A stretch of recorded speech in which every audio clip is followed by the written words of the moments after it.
Well, good morning, folks. It's Bruce here from the Coasters Club, and I've had so many of you talk to me about our weather observer.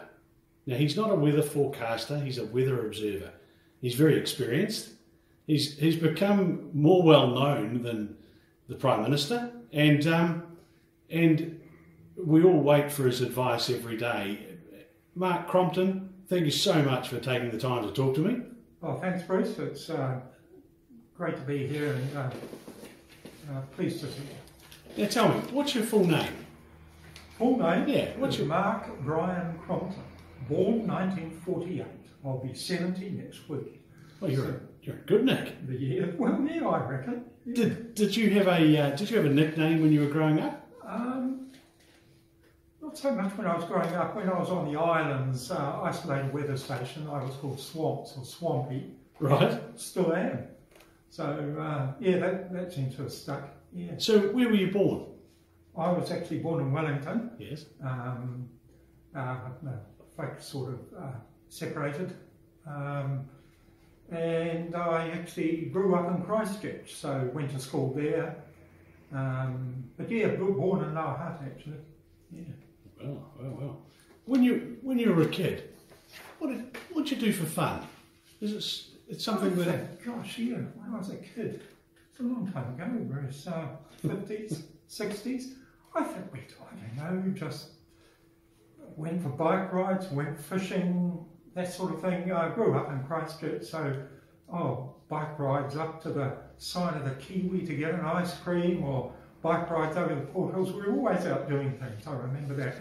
We lived in, it wasn't far from Boys High, right next to Dean's Bush in Christchurch, so we spent a lot of time, playing in the bush and shinning up trees and things. So when you went to primary school, where did you go to primary school? The first one was, we lived initially out at Brighton, that was my first, when would that have been? October 53, I suppose. It's 5, primary school, then shifted to Beckenham, then St Martin's, then Ilam Primary School, then was Kirkwood Intermediate, 60 and 61, and then Burnside High, out on Memorial Ave for high school. So, when you went to Burnside High, did you have a favourite subject? I mean, what? I did all. So I think the boys in those days were sort of expected. The acid was on us, but I think to do science and maths. Right. So I did physics, chemistry, science, maths, all that sort of thing. But I actually enjoyed the art subjects more, English, French, history, that sort of thing. And I probably would have trended that way if I just followed what my own preferences were, But anyway, I did the expected thing. Did you have a favourite teacher? One that you can remember? Yes, several teachers I remember for different reasons. But yeah, we had some very good teachers in the 60s, especially at high school, and especially some very good English teachers, very good French teacher. I struggled a bit with physics and maths and stuff like that. Can you recall any of the names? Oh, yeah, gosh. Now that's, was a bloke, Mr. Strange, he was mathematics. Miss McDonald, she was the French teacher. Mr. Cathcart was English. Yes, when you think a few of them come back, it's a long time ago. Oh, of course. Yeah. Now, if you had a close friend at high school, what would he or she have... How would they have described you? Were you an extrovert, an introvert, out there? Were you a scrapper? I've always been a bit intro. I've always been a loner from a kid. Yeah. I enjoyed, I remember with the family trips we go up to Arthur's Pass, or other folks were very keen on fishing, dry fly fishing, and Canterbury High Country Lake. So we go up there. I just pin my ears back and go off up the nearest hill and disappear for the day. I was just happiest by myself.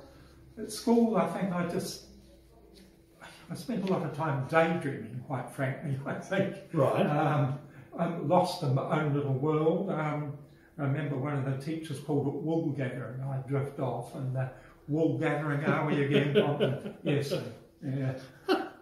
So, now, what was your first job? I decided, I read an article, it was in the Christchurch Press, 1962, about expeditions to Campbell Island. And I thought, oh gosh, this sounds interesting.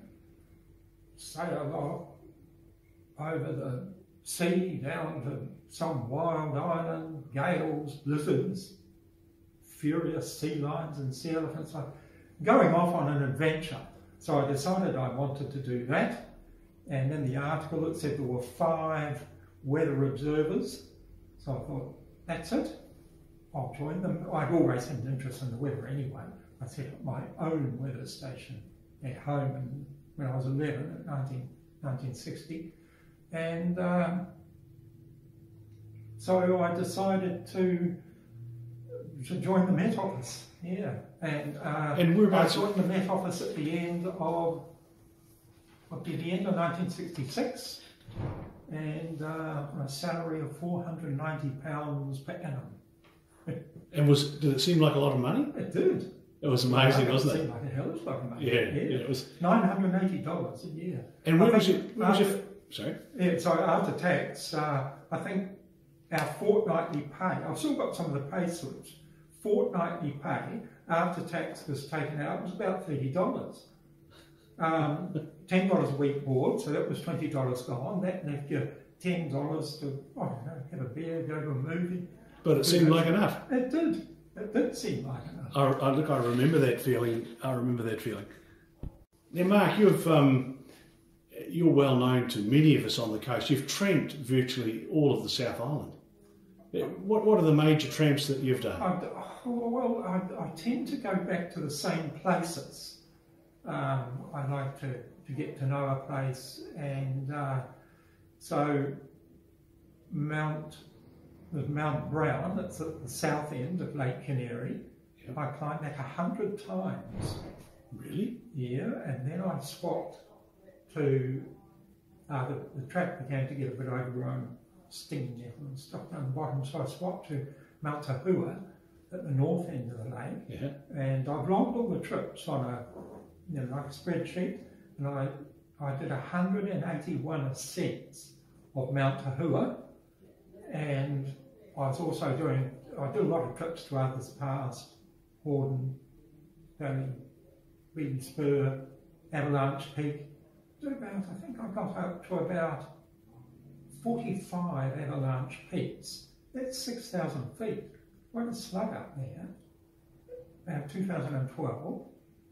And then I had a heart attack, so that slowed me down. Yes, I recall that. Yeah. So you've tramped a fair bit, yeah. And that's been my main recreation, and that goes along with, I think, sort of being a bit of a lone wolf. I know you shouldn't tramp alone, but I mostly did, and I was quite happy to go off for 2 or 3 days by myself. And did a lot of tramping on the islands too, Campbell, Rowan and Chatham. Yeah, I've noticed in a number of your Coasters Club posts, you have a fascination and a huge knowledge about plants. Yeah. I mean, that recent one, did you see the comments? Oh, yeah. It was amazing. There was just heaps of them. Where did your interest in being a botanist come from? I had an interest in alpine botany. Even when I was a child, I had my box brownie camera and would photograph plants. I'd draw them, do drawings in a field notebook, make notes about them, this, that, the other thing. And that, once again, that was trips up to Arthur's Pass and the Canterbury Lakes. And that's just been maintained, that interest in plants. And I lived on Banks Peninsula for about 3 or 4 years and was a noxious plants officer. Yeah, so I've got an interest in weeds and the spread of weeds and that sort of thing. Ah, dear. Tell me about Campbell Island. Hey Bruce, could I just have a glass of water? Yes, of course. Yeah. Well. Now, Mark, that's good. That's good. How to take a water straight out of the tap. The best water there is. You can't beat it. You can't beat it. Now, we were talking about Campbell Island. Yep. I mean, when did you go? What was the trip like? Can you remember any of the people you went with? Well, I certainly remember Tell the us people about I went with. As I say, joined the Met Service at the end of '66, and at my interview was with the OIC at Christchurch Airport. We went through the normal stuff, qualifications and salary and all this sort of thing. And at the end of it, I said, when can I go to Campbell Island? And he said, steady, mate, you're not in the Met Service yet. But anyway, my appointment duty followed, and you had to sort of prove yourself a bit. So I applied 67 on the waiting list, applied again 68 on the waiting list, and finally got to go in 69. And it was quite an experience. You went for a whole year, and you went down in October by ship, and they came back a year later and picked up the survivors. No airfield, no TV, no radio. If you ran out of something, that was tough. So you had to manage things pretty well. But the major aspect of expedition life was getting on with the others. You were living and working with someone, with 9 others, on a very isolated island for a year. Wow. So it could be a challenge, just depending on who you got. I think you can imagine that. I can think of some people I wouldn't want them. So we don't mention any names. A few people I wouldn't want to be stuck on an island for a year, that's for sure. But so it was a very interesting experience. The first trip was 69, sailed in October.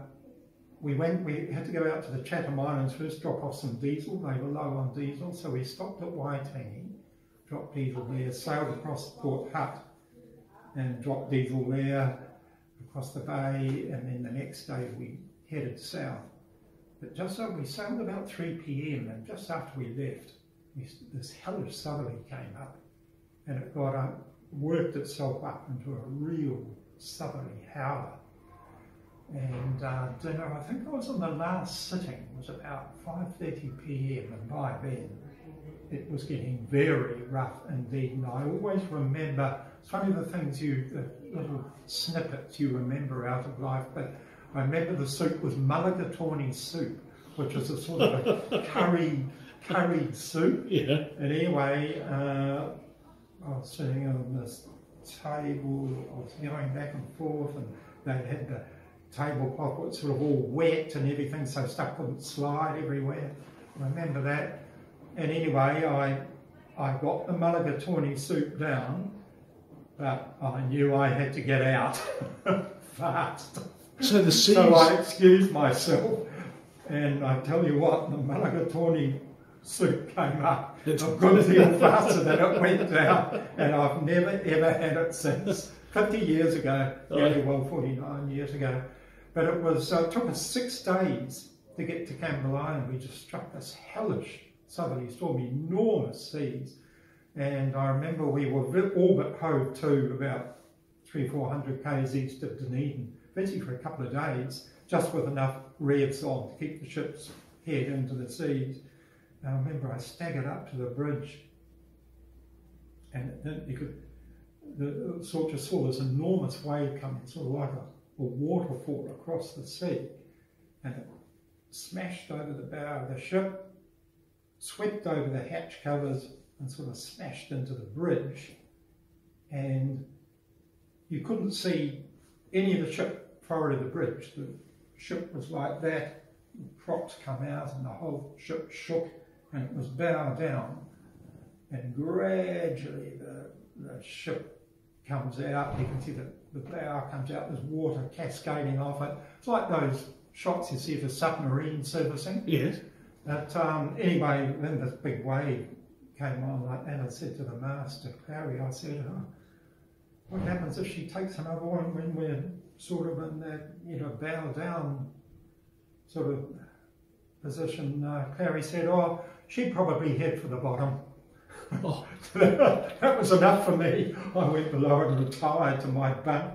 But yeah, so 6 days, finally we got there, and I just loved the place.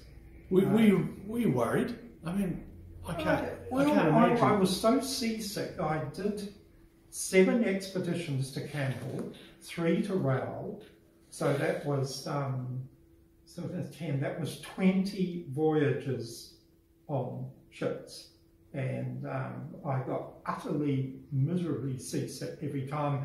And that first trip to Campbell, I mean, I was so sick. I couldn't have cared less if the ship had sunk. Yeah, seasickness is like that. Yeah, pretty wild-looking places like those shots you see of the Outer Hebrides or the Shetland Islands, places like that. Just black cliffs, massive seas breaking on them, and it just goes up through some scrub, and we have the long tussock-covered hills and whatnot with snow. Does it have a wharf there? At the base, there was a small wharf. Yeah, the ship anchored about. There was quite a sheltered harbour, right, about 8 k's long. The ship anchored about a kilometre off, and we went ashore in a surf boat. So who were the guys on that first trip? Can you remember any of them? Yeah, I'm still in contact with one bloke, the Ionosphere Observer. We've kept in contact over the years. What was his name? Phil Owens. Yeah, we ring each other each week. Oh wow! And, just reminisce about. What about the others? Mostly I went back to Campbell on several expeditions, kept in contact with some. Yes. But most people you lose contact with. I mean, they come back and they, you just shake hands at the end of the expedition and depart, and mostly you do lose contact with people. So could you name them? I'd have to rack my brains. I would name most if I had to. I was given a pencil and paper and sat down to do it. I could work it out. So when you got there, what was the accommodation like? Was it? It was pretty good, actually. It was the new base was built in 1957. It was pretty modern. We had our own room each, and the facilities were pretty good. And what did you do for 12 months? We had, I was a weather observer, so it was 24 hours a day. We did a full weather observation every 3 hours. So, there was a night shift, day shift. And we were pretty busy. We did 2 upper air soundings. That's where we sent a radio sound aloft on a big hydrogen balloon. Yeah. That took about, the whole process took about 3 hours. And then, we had our duties around the base, just keeping the place clean and tidy. And was there any wildlife there? Oh, yeah. That was the main reason. I think that many people went. Albatrosses, 5 different species of breeding albatross. Right. Albatross, royal albatross, wandering albatross, and 2 others. A large number of breeding petrels, prions, shearwaters, sea lions, sea elephants, whales. We sometimes have whales will come up and they'd just be metres offshore from the wharf. Right whales. It was fascinating. So yeah, masses of wildlife and a fascinating flora. That was what I was especially interested in, the botanical side of it. I probably actually did more work, I can safely say this now, but I probably did more work for botanists on Campbell Island than I did for the Meteorological Service. Were there, Mark, were the fishing boats down there? Was it? Because it's recognised as real wild country, isn't it? It is. There was no fishing in the harbour. There was just nothing to be caught. It was the odd flounder, but they were heavily infested with parasites. I'm not quite sure why.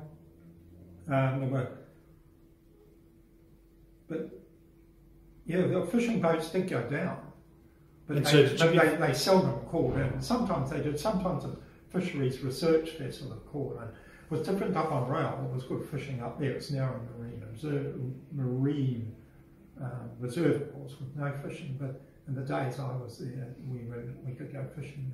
So the information that you received every day, what happened from there? Did that get transmitted back? Yeah, we radioed that back. It was all HF radio. So we worked Wellington Radio. We called up Wellington Radio.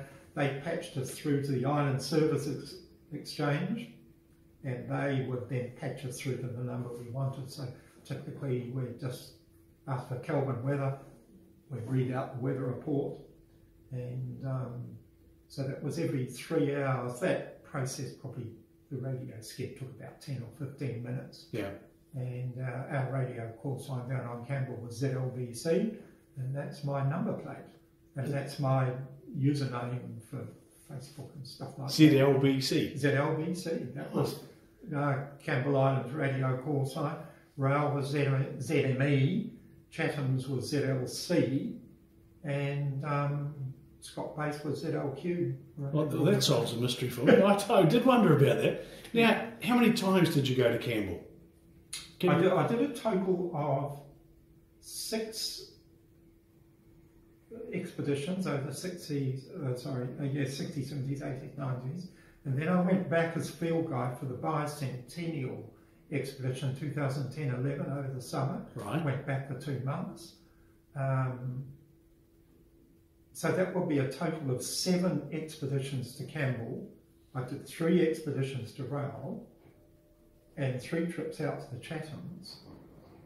So by the time I did all that and sort of came back and joined the real world and all that sort of thing, all sorts of things that had happened, computers. And the world had changed. The world had changed.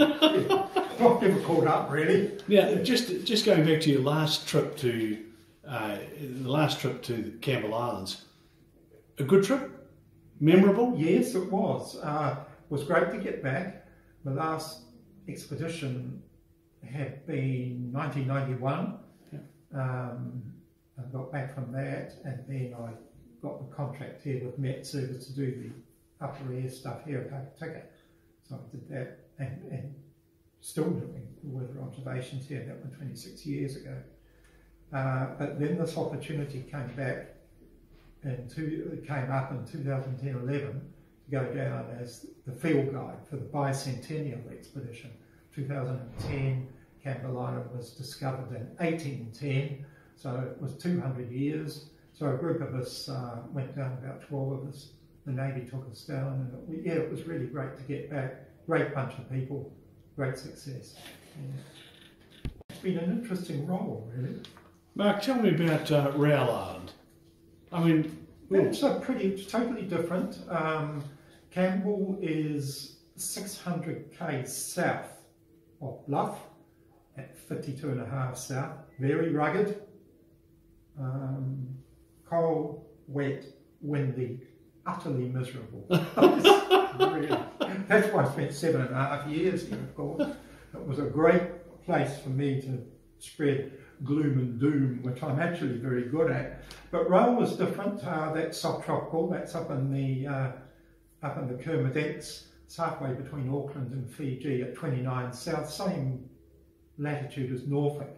So beautiful climate, subtropical climate, and if you've got the right team, it could be a very cruisy year. And how many times did you go to Rail? 3 trips up there. The first trip was mid-70s, went again mid-80s, and then went again. They were scaling down the expeditions by then. 80, 89, that was my last trip to Rail. There were only 4 of us on this huge ramshackle base up there. Karen Olsen went on that trip. Karen was the weather lady on TV1 for many years. Right. So she was really good value. So just 4 of us, we all got on well, and it was a really great year that to finish up on Rail. On all of these expeditions, if you've got the right group that had the philosophy to get on, people have got different views on things, but most things. If you have the philosophy to set that aside, okay, we can't agree on this, but we agree on most other things. We're here for a year.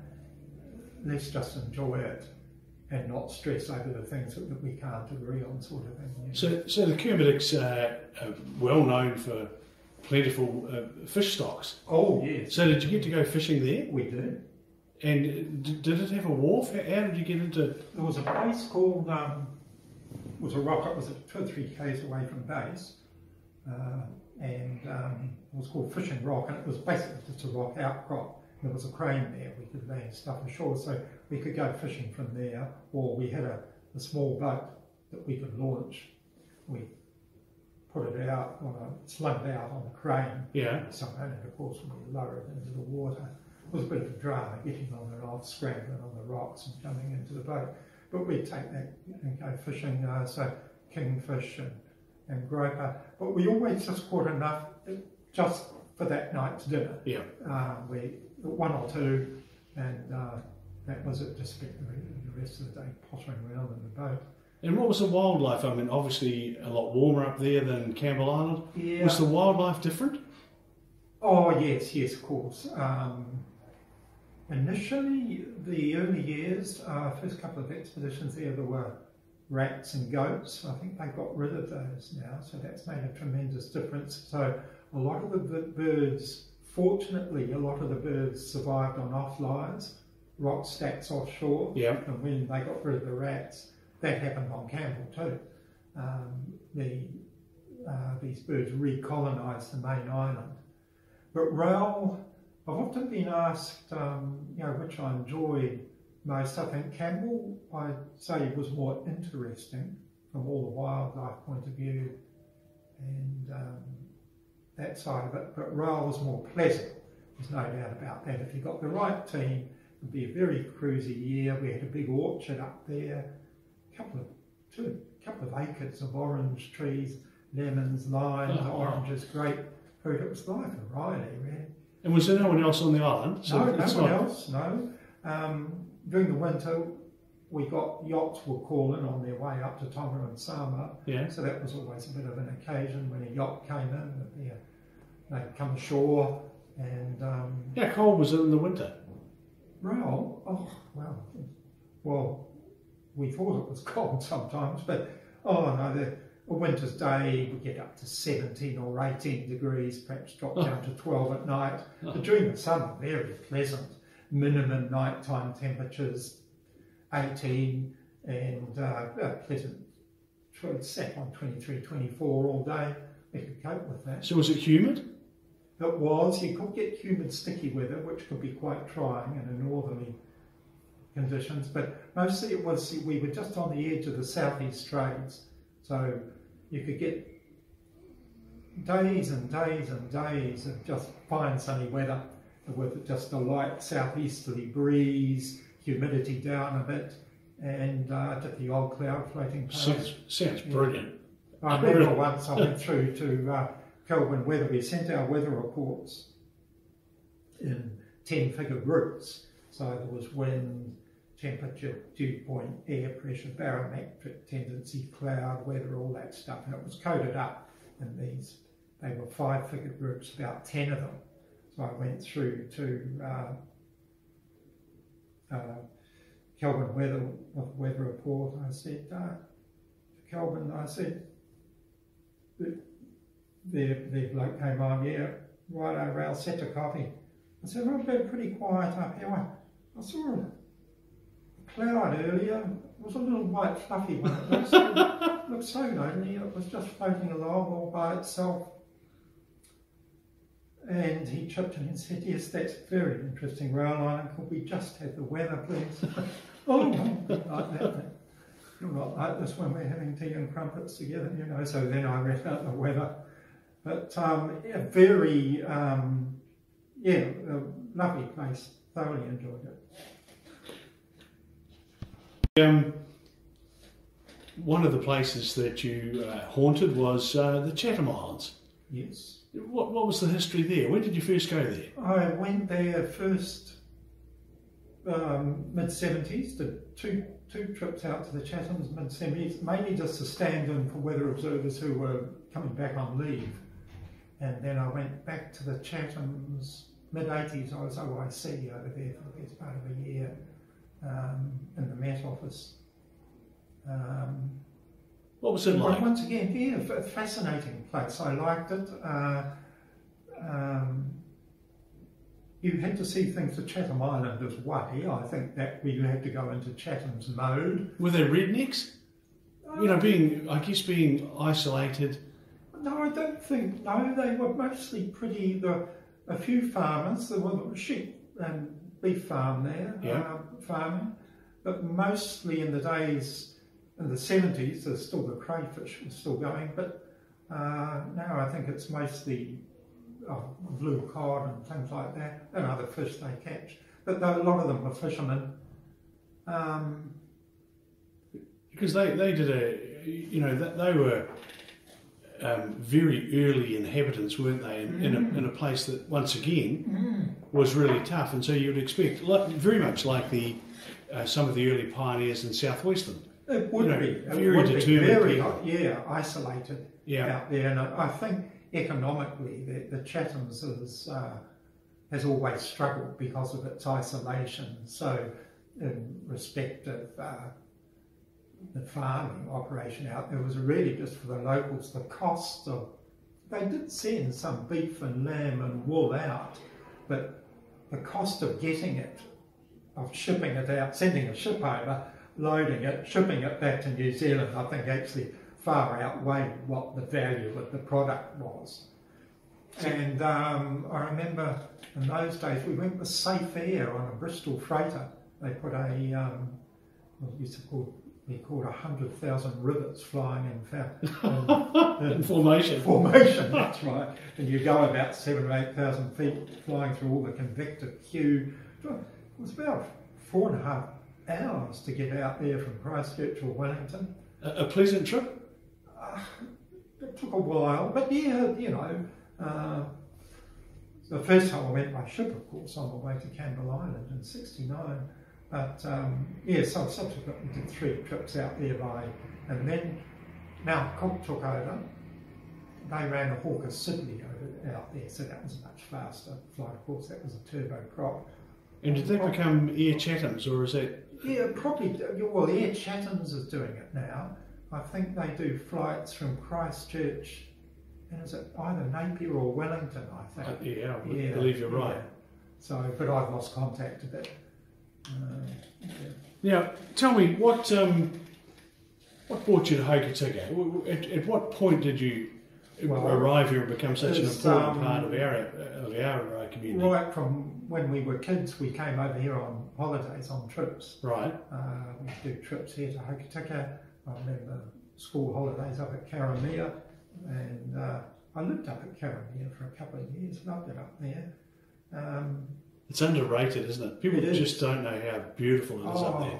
It's almost got a subtropical mini climate of its own over the Karamea Bluff. Of course, it's equal with, many people don't, it's north of Wellington. Karamea? Karamea is north, it's about equal to Paraparaumu on an east-west line. Yeah. Oh. So, yeah, it's got its own little climate. But where were we? So we did the trips, even as a kid, over here to the West Coast. Did a lot of trips in the 50s and 60s. And then I was first posted here to Hokitika with Met Service in 1968. Who did you work with then? Frank Collier was the OIC.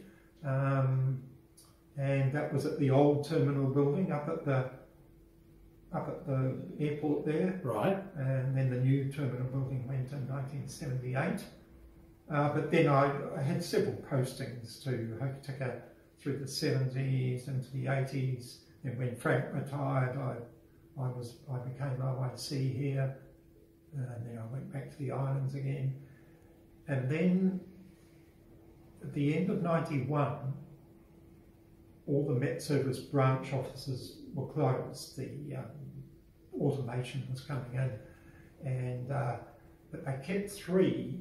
They kept 6 going actually because of the upper air.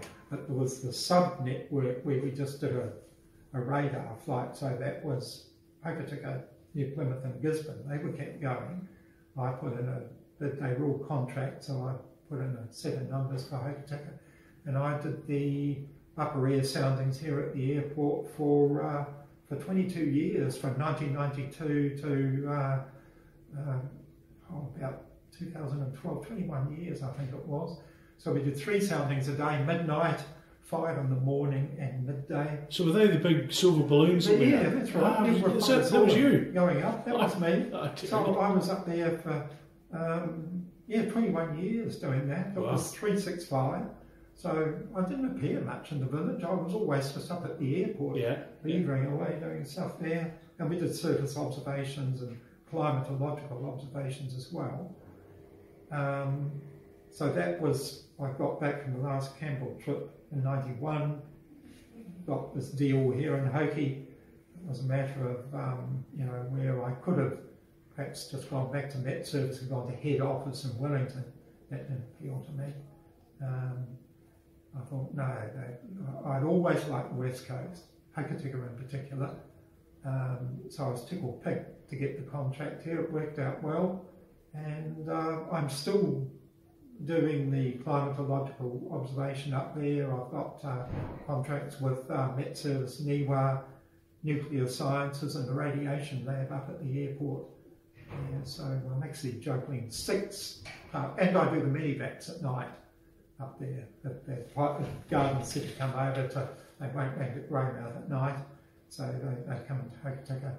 So I do the runway lights, give the pilots their weather and whatnot. And just as important, of course, you're you're a daily observation of the weather for the Coasters Club is fantastic. You appear in the local papers whenever they need expertise, expert advice on the weather for the month, or the weather coming, or the weather been. Right. And so you've done a fantastic job. I can only say that without you, as a community, we would be much poorer. Well, they're kind words, Bruce, and yeah, that's much appreciated. I've enjoyed on the Coasters Facebook page doing the weather. It's just informal, informal, chatty stuff, and I've stressed that I'm a weather observer, not a forecaster, not a meteorologist. A forecaster is a meteorologist with a degree in atmospheric physics, which I have not got. But I'm here right on the coast. I can look out the window. That's often the best weather forecast sections. So my stuff is just informal weather briefings, and I do stress from time to time that if there's bad weather coming back, that people do need to check out the Met Service website for the heavy rainfall warnings, strong wind warnings, all that sort of thing. And of course, you have a PhD in common sense. And some people would disagree. Mark, what I intend doing with this interview is I'm going to have it put on a memory stick, and I'll send you a copy. There'll be one lodged with the museum, and the interview will be spread over 5 sections on the Coasters Club, and then it will also go live onto our Coasters Club YouTube channel. Oh, right. So if coasters out there want to have a look at the full interview in one go, you go into the YouTube channel, type in Mark Crompton, a coaster, and it'll be right in front of you. Right. And Mark, it's there forever now. I always knew I'd be famous. We'll catch you later. Thanks, Bruce.